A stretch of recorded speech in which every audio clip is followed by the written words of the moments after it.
की बात में आज बीजेपी से प्रेम शुक्ला आए हैं, कांग्रेस की तरफ से अतुल लोंडे पाटिल, मेरे साथ आरजेडी की तरफ से चितरंजन गगन आपकी स्क्रीन पर हैं, किशोर तिवारी आ गए मुस्कुराते हुए शिवसेना उद्धव ठाकरे गुट की तरफ से, राजकुमार भाटी यहां स्टूडियो में बैठे हैं और यहां A K. Vajpayee LJP are.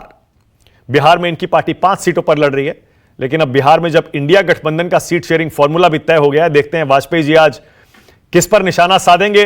Atul लोंडे पाटिल आपसे शुरू कर रहा हूं भाई, मुझे यह बताइए, आपने इतने हफ्तों महीनों इतनी खींचतान की अपने इंडिया गठबंधन के घटक दलों के साथ, खेला हो गया आपके पप्पू यादव और कन्हैया कुमार के साथ, क्यों अन्याय कर रहे हैं आप अपने दो नेताओं के साथ? इतने बड़े चेहरे हैं, क्यों नहीं बेगूसराय और पूर्णिया आप उनको लड़ा रहे हैं? ऐसा है मानक भाई, जब लड़ाई बड़ी हो और उद्देश्य बड़े हो और देश प्रथम हो तो थोड़ा बहुत आगे पीछे करना पड़ता है।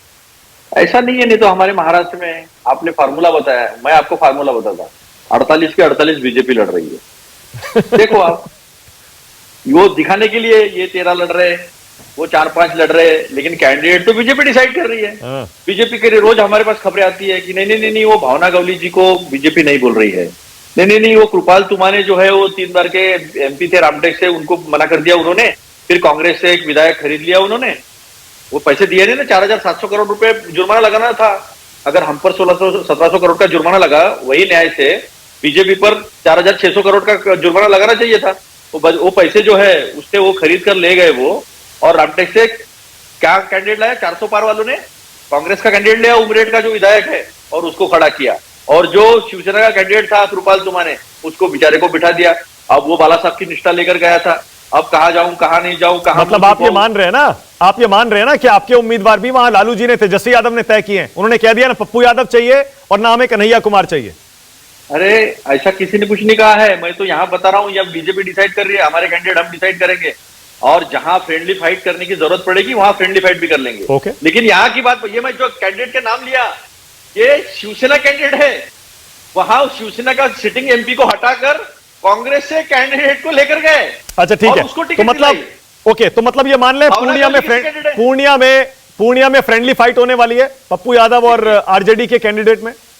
देखिए, मैं यहां से आपको ये नहीं बोल सकता हूं कि यहाँ फ्रेंडली कंटेस्ट होगा या नहीं होगा, लेकिन एक बात तय है कि हमारे बीच में हमारे उद्देश्य बड़े हैं। देश का संविधान और देश का लोकतंत्र खतरे में है, हम देख रहे हैं। अच्छा ठीक है, जिस तरह सुनिए ना, सुनिए 1297 ऐसे अकाउंट है इनके, जिसका नाम नहीं है, किसने दिया पता नहीं है, और वही अगर हिसाब यानी 42 करोड़ का है, उस पर अगर फाइन लगाना है तो 4600 करोड़ का फाइन बीजेपी पे लगाना चाहिए। लेकिन कांग्रेस को तो नोटिस आ गई, इनको नहीं आई, और इनके मित्र पक्ष के सीट्स जो है, मैं महाराष्ट्र की बात कर रहा हूँ, डिसाइड तो बीजेपी कर रही है। ठीक है, ओके, कन्हैया कुमार के बारे में जरा मुझे बताइए, मुझे बताइए, कन्हैया कुमार को दिल्ली से लड़ाना चाहेंगे या आपको लगता है बिहार की किसी और सीट से उतारना चाहिए, या उनकी स्टार वैल्यू जो है उसका इस्तेमाल करके पूरे देश में उनके नाम पर वोट लिए जाए, उनको घुमाया जाए पूरे देश में? देखिए, 7 फेज में रखा है साहब ने चुनाव, अब साहब को मौका मिलना चाहिए हर जगह जाकर प्रचार करने का, तो कन्हैया को भी मिलना चाहिए, कन्हैया को भी मिलेगा। किसी एक फेज में लड़ेगा ना कन्हैया, बाकी फेज में स्टार प्रचारक तो हमारे हैं, वो तो चुनाव भी लड़वा देंगे, उनको हाउस में भेजना है। आपको क्या लगता है, आपकी निजी राय क्या है, कन्हैया कुमार को चुनाव लड़वाना चाहिए ना? देखिए, आपको तो युवा चेहरों को मैदान में उतारना चाहिए ना, बड़े बड़े चेहरों को। बीजेपी से देखिए, बाकी सब देखिए, अपने सारे बड़े चेहरों को झोंक रहे हैं चुनाव में, उतरिए और सीट निकाल के दीजिए। बीजेपी कोई पार्टी बची नहीं है, अभी सिर्फ मोदी जी और शाह जी है, बीजेपी कोई पार्टी नहीं है।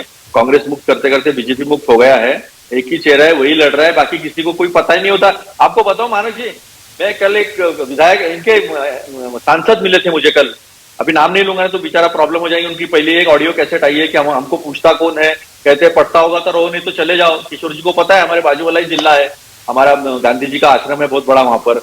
वो बता रहे थे मुझे पता ही नहीं, बोले यहाँ डायस कौन लगा के जाता है, कौन साउंड लेकर आता है, कैसी मीटिंग हो जाए, हम जाते हुए मीटिंग करवा लेते।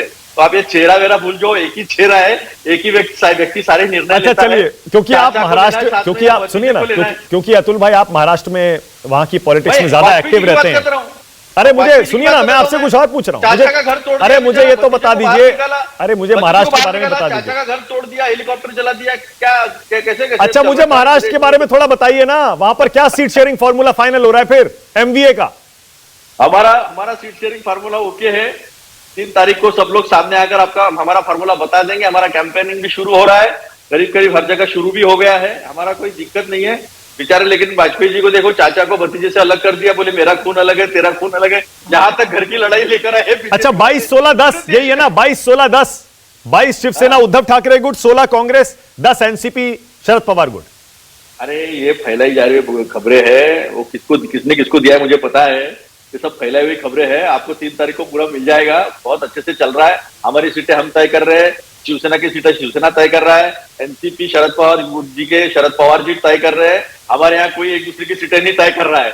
वो अच्छा ठीक है, ओके, पूछिए कि उनके यहाँ से कौन लड़ने वाला है, अप्रूवल अच्छा ठीक है, ओके, ऑल राइट।